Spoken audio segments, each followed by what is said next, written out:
Now, tributes continue to pour in for the late former Finance Minister Pravin Gordhan. He died in hospital in the early hours of this morning after a battle with cancer. The 75-year-old held various vital positions throughout his career, including Commissioner of the South African Revenue Service and Minister of Public Enterprises. Business reporter Ntokozo Khumalo spoke to the business community on his legacy. In May, Gordhan announced his retirement from politics.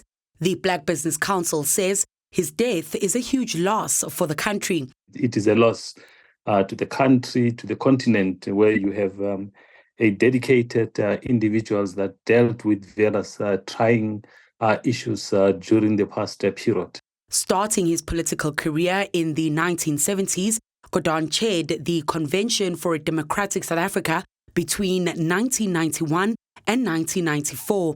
He also co-chaired the Transitional Executive Council, which prepared the country for its first democratic election in April 1994.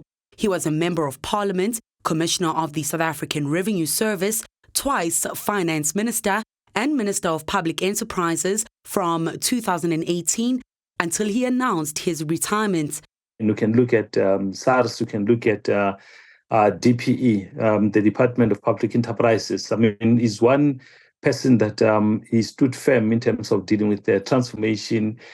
The SA BRICS Business Council's Stravos Nicolau says Gordhan was one of the most influential and selfless public servants post-democracy and recalls the COVID-19 pandemic as a reflection of Gordhan's commitment to the people. He was the Minister of Public Enterprise and assisted immensely with shipments of critical medicines, vaccines. They were stuck at ports or could not enter our country. There were delays on the sea and on the water.